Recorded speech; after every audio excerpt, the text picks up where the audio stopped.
Tanggal 5 November, hari ke-310. Bacaan Kisah pasal 13 sampai pasal 15. Menjawab panggilan misi.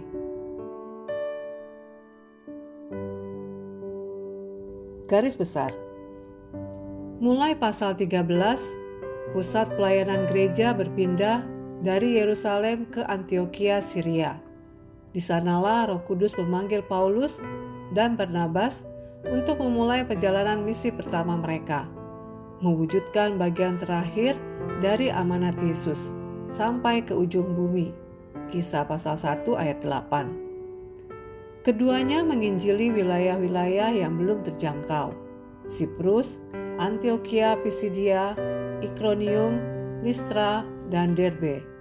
Di tiap kota, Injil menghasilkan buah, baik dalam bentuk pertobatan maupun perlawanan. Saat kembali ke Yerusalem, mereka membawa kabar bahwa banyak orang non-Yahudi percaya, sekaligus menghadapi perdebatan tentang apakah orang percaya non-Yahudi harus mematuhi hukum Yahudi. Dari sinilah sidang besar di Yerusalem lahir untuk menegaskan satu kebenaran: keselamatan hanya oleh kasih karunia Allah melalui iman kepada Yesus Kristus.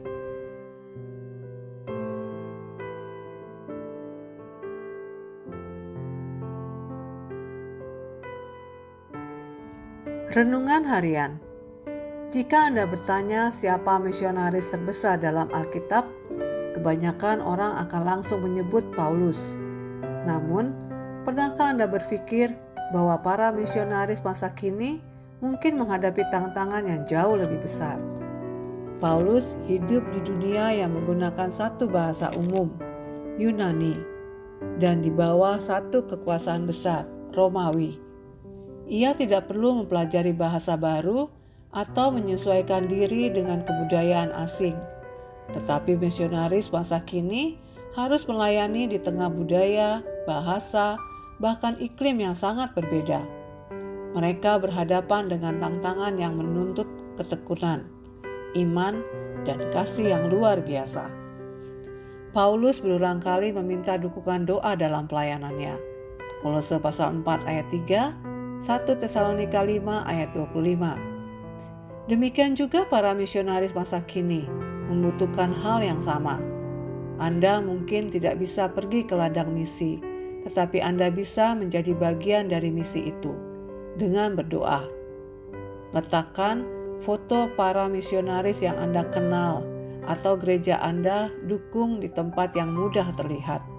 Setiap kali melihatnya, doakan mereka dengan ucapan Paulus di Filipi pasal 1 ayat 3-4.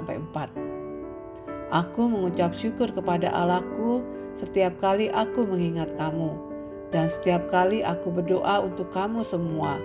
Aku selalu berdoa dengan sukacita.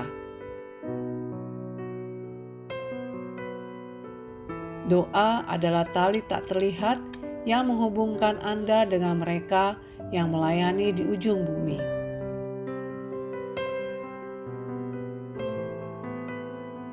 Pendalaman. Peta singkat perjalanan Paulus.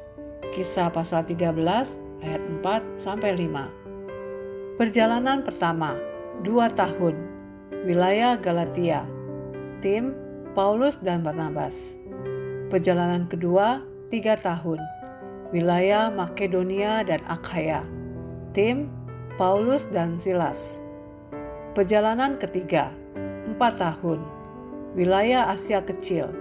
Tim Paulus dan rekan-rekannya. Setiap perjalanan memperluas jangkauan Injil, meneguhkan gereja, dan memperlihatkan kesetiaan Allah dalam setiap langkah iman. Memberi kesempatan kedua. Kisah pasal 15 ayat 36-41. Barnabas dikenal sebagai anak penghiburan. Ia rela memberi kesempatan kedua kepada Yohanes Markus meski Paulus menolaknya. Sikap Barnabas mengajarkan bahwa pelayanan bukan hanya tentang keberhasilan, tetapi juga tentang menumbuhkan orang lain agar mereka dapat bertumbuh dan melayani kembali. Demikian renungan hari ini. Jika Anda ingin mendengarkan bacaan Alkitab hari ini, silakan buka tautan video yang tersedia di layar Anda. Amin. Tuhan Yesus memberkati.